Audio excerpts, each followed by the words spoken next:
નમસ્તે વિદ્યાર્થી મિત્રો, ધોરણ 11 કોમર્સ આંકડાશાસ્ત્રમાં આપણે આજે પાના નંબર 105 ઉપર એક નવી પદ્ધતિ શીખવા જઈ રહ્યા છીએ, બહુલક માટે આલેખની રીત.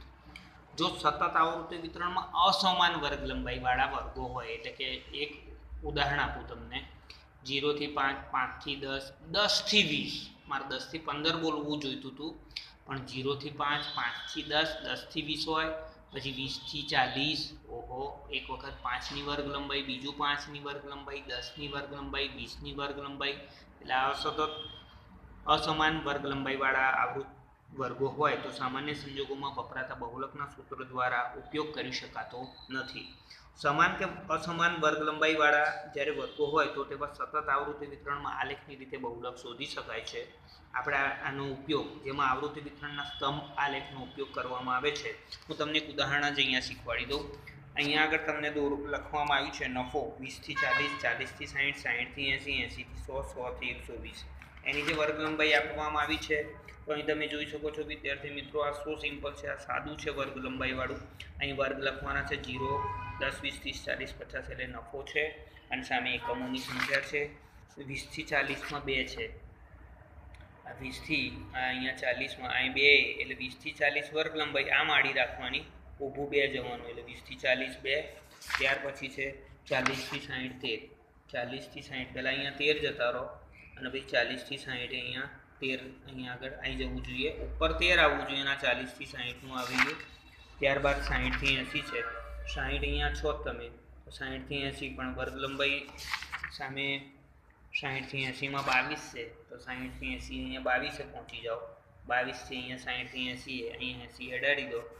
ત્યાર પછી 80 થી 100 9 છે, 80 થી 100 અને અહીંયા 9ની સામે અહીંયા આગળ 80 થી 100 અહીંયા દેખો છો, અને 100 થી 120 4, 100 થી 120 અહીંયા 4 દેખાય છે, 100 થી 120 4. આ બનાવ્યા પછી સૌથી મહત્તમ જે વર્ગ લંબાઈ મહત્તમ જે આલેખનો સ્તંભ હોય એના આમ ક્રોસ એન્ટ્રી મારો, એટલે અહીંયા લાસ્ટ ટાઈમવાળા જોડે ક્રોસ કરો અને એને ઉપરના અને આના છેલ્લા જોડે ક્રોસ કરો. આ બંનેની વચ્ચે જે એકબીજાને છેદે છે તેને પી બિંદુ વડે દર્શાવો, અને તમે અહીંયા ત્રુટક રેખા દોરશો તો લગભગ એવું કહી શકાય કે આપણો જે જવાબ આવશે એ 70 અને 60ની વચ્ચે, એટલે કે સમથિંગ 68.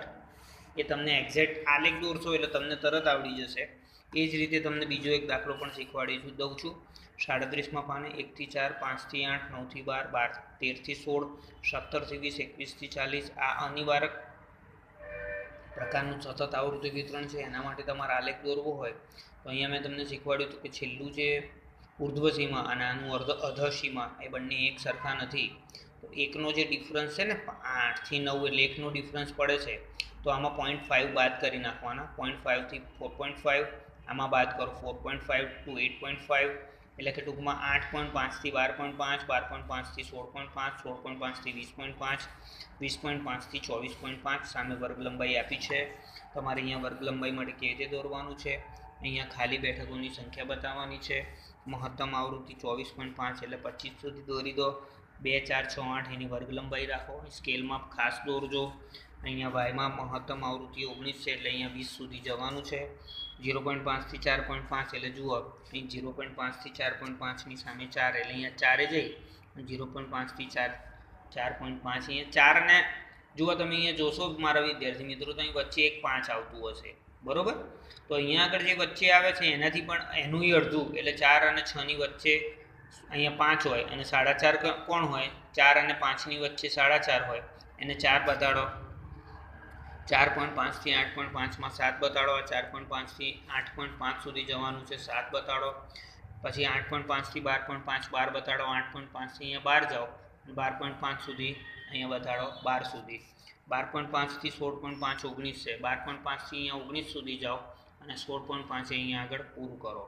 પછી છે 16.5 થી 20.5 9 છે, 16.5 થી અહીંયા 9 સુધી જ જાઓ, અને 20.5 સુધી જજો.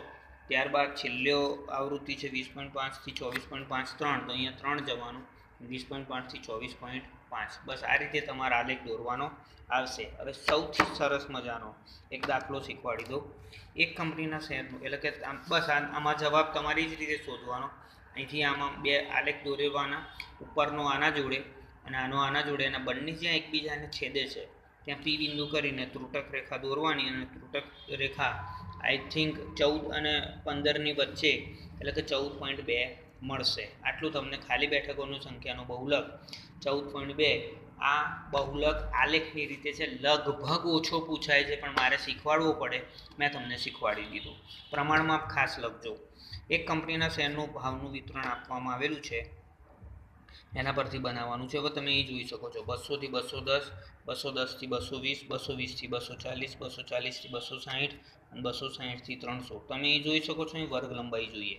આમાં વર્ગ લંબાઈ 10 છે, આમાં 10 છે, આમાં 20 છે, આમાં 20 છે અને આમાં 40 છે. આવૃત્તિ તો જે તમને ચોપડીમાં આપવામાં આવી હોય તે જ કરો. સપ્રમાણ આવૃત્તિ બનાવવી હોય તો 4/10 અને આની વર્ગ લંબાઈ વડે ગુણવાના, એટલે 4/10 ગુણ્યા 10. આમાં તમે જોઈ શકો છો વર્ગ આવૃત્તિ 13 છે અને ભાગ્યા 10 ગુણ્યા 10.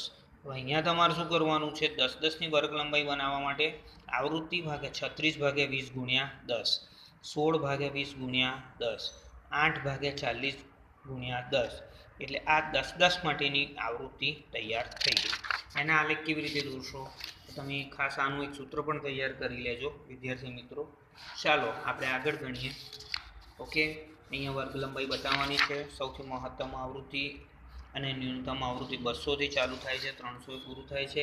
0 સ્ટાર્ટ કરીને ત્રુટક કરજો 200 થી અહીંયા 300 સુધી પહોંચજો અને મહત્તમ વર્ગ એટલે કે 36 છે.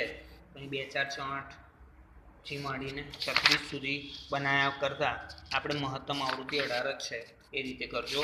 હવે અહીંયા જુઓ 200 થી 210 4 બતાડો. આ 200 અને 200 થી 210 તમે જોયું. 200 થી 210 સુધી 4 સુધી ખેંચો. બીજી આવૃત્તિ છે 210 થી 220 13. એટલે અહીંયા જુઓ 210 થી 220 13 બનાવો. પછી 220 થી 240 18 બનાવો. 220 એ સીધો 18 પહોંચી જાઉં. 220 થી 240 18 બનાવી દો. 240 થી 260 8 બનાવો. 240 થી 260 8 અને 260 થી 300 2 બનાવવાના છે. 260 અહીંયા 2 જ બનાવવાના.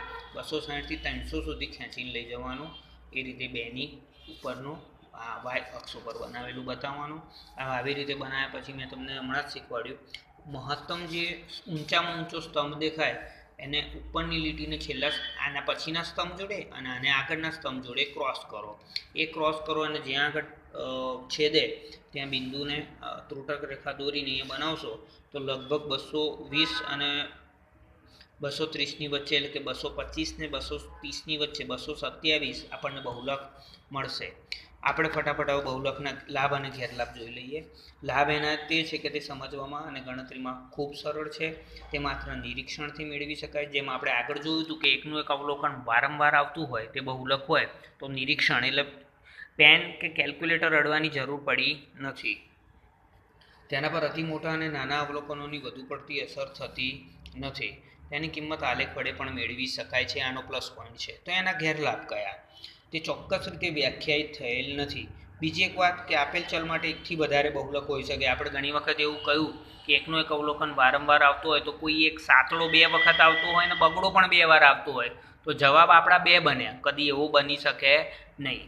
એટલે કેટલીક વખત બહુલક શોધી પણ શકાતો નથી. છેલ્લે 4-5 મુદ્દા જોઈ લઈએ તો તે બધા અવલોકનો પર આધારિત હોતો નથી. મધ્યકની સરખામણીમાં તેમાં નિદર્શનની સ્થિરતા ઓછી હોય છે અને તે વિશેષ બૈજિક ક્રિયાઓ માટે અનુકૂળ માપ નથી. એટલે આટલા બહુલકના લાભ અને ગેરલાભ તમારે લખી લાવવાના છે. સ્વાધ્યાય 3.5 હું તમને હોમવર્કમાં આપું છું. આવતા વિડીયોમાં સુપર ડુપર દાખલા એટલે કે નાના દાખલાઓ આપણે શીખવા જઈ રહ્યા છીએ. આવતા વિડીયોમાં લગભગ આ ચેપ્ટર પૂરું થશે. પછી આપણે જલ્દી એકાઉન્ટ પર પણ જવું છે. આશા રાખું છું વિદ્યાર્થીઓ મારો વિડીયો તમને સમજણ પડતી હશે. તમારો સાથ સહકાર આપજો. સરસ મજાની મહેનત કરીશું. Thank you very much. By.